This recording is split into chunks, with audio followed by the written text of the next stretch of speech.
Tudo tem seu tempo. Há um momento oportuno para cada coisa debaixo do céu.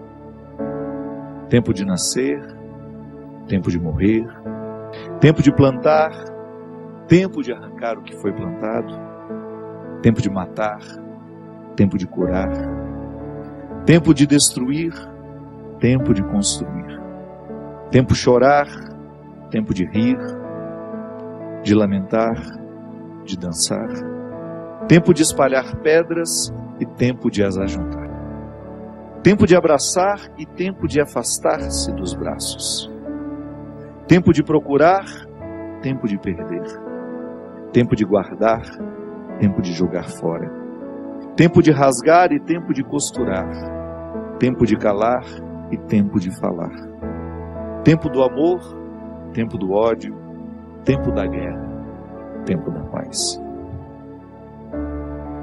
Muitas vezes nós matamos a nossa vida, ou matamos a oportunidade de viver bem, porque nós não somos capazes de fazer a leitura correta.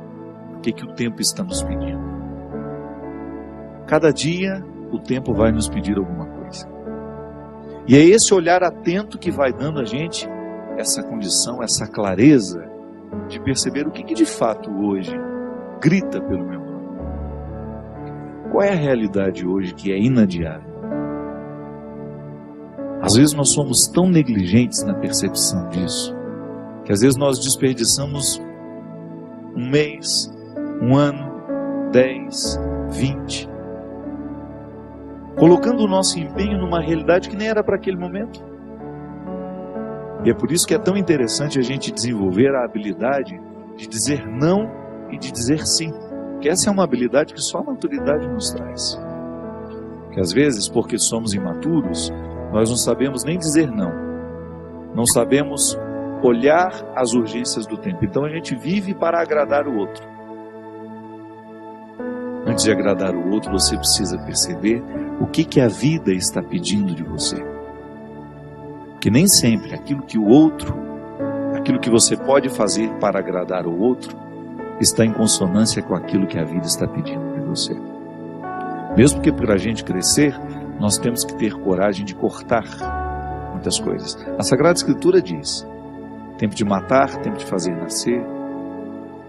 Tudo depende da percepção para olhar o momento presente e descobrir o que de fato merece o nosso empenho. Quantas vezes eu na minha vida me empenhei no lugar errado, na questão errada, e depois não tem como ser feliz, sabendo que o meu empenho não foi onde deveria ter me empenhado. Não há possibilidade de eu me sentir realizado, de sentir-me bem com as minhas escolhas, porque o que vai fazer com que eu me sinta bem é olhar para o contexto das minhas escolhas e ficar confortável com aquilo que foi escolhido. Nós estamos muito estranhos a nós. Não é estranho com o outro, não. É estranho a nós mesmos. Eu preciso colocar alma em tudo aquilo que sou eu, até na casa onde eu moro. Eu sempre saio de casa, e agora eu fiquei 17 dias fora de casa, e a vida tem me ensinado que a casa não é um aglomerado de paredes. A casa é um sentimento que me ocorre. Não é só uma construção material. Quando eu entro dentro daquelas paredes que eu construí com o meu trabalho, ali eu identifico a alma que me sustenta. É um sentimento que me ocorre. Quando a gente abre a porta da casa, quando a gente entra, é um sentimento bom que nos ocorre. Isso é alma. É quando a matéria está plena de significados.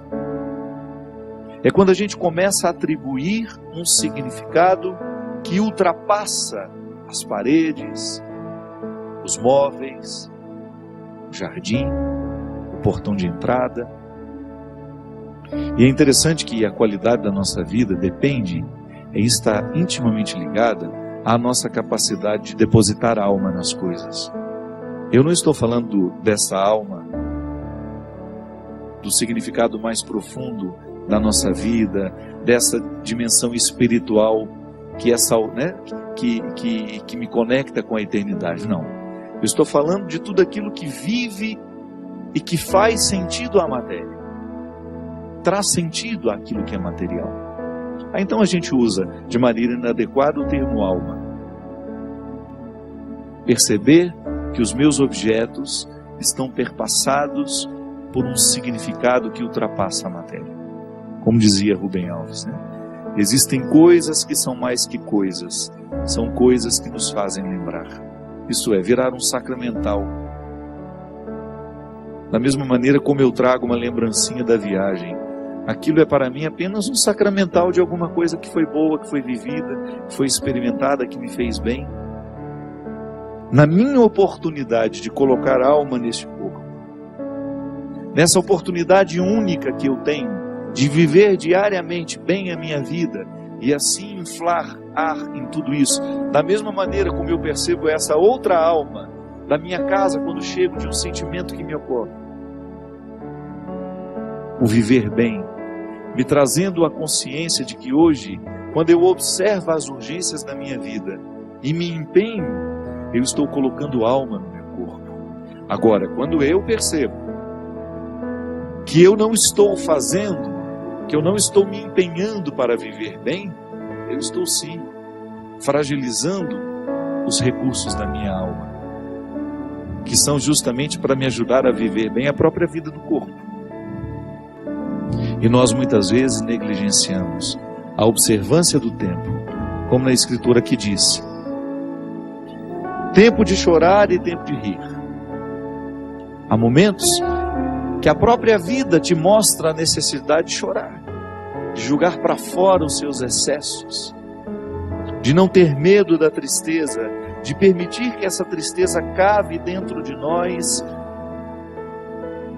as suas riquezas e que nos ajude a encontrar a pedra preciosa que só o sofrimento poderia nos levar a conhecer. Depois vem o riso. O riso não nasce por acaso. A gente já cantava aquela música também, né? Ando devagar porque já tive pressa e trago esse sorriso porque já chorei demais. O sorriso é o resultado da lágrima bem chorada. O sorriso é o resultado final de um processo de luta que nós estabelecemos, de observar dia a dia qual é o empenho que aquele dia me pede, o que hoje eu preciso fazer para ter o direito do sorriso amanhã. E é bom, você sabe por quê? Porque à medida em que nós estamos passando o perrengue, sabendo que ele será construtivo, já nascem pequenos sorrisos ao longo deste processo. Quando a gente fala de um sorriso final, é apenas a metáfora de um processo bem feito, bem vivido. Tempo de abraçar, tempo de se afastar. Quanto sofrimento, né?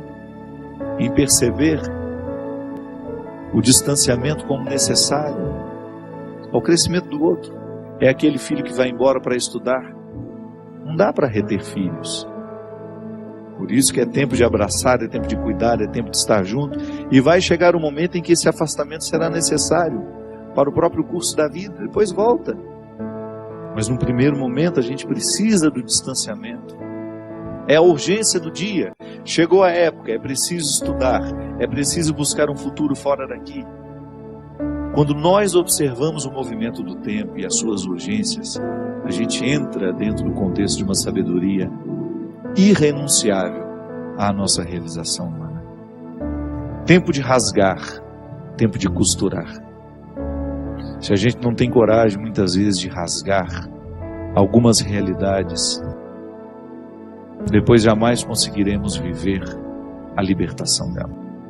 Muitas vezes, nós lamentamos perder, e quando na verdade a gente vai observar aquilo que a gente perdeu, não foi perda, foi libertação.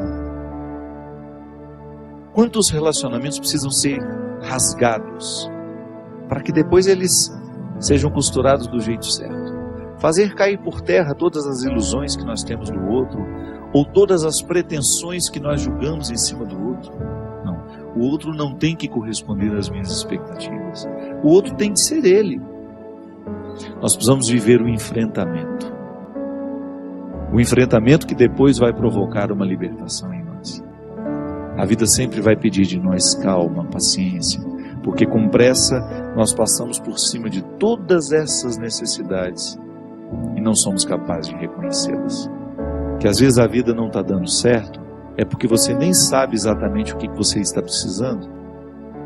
Às vezes nós ficamos tão aflitos, tão angustiados, e não sabemos por quê. Faltou chegar ao ponto-chave, onde de fato está iniciando o conflito. Paciência, né? A gente não tem paciência nem para descobrir o que está nos angustiando. É a nossa pressa, é a vida estranha que nós vamos viver.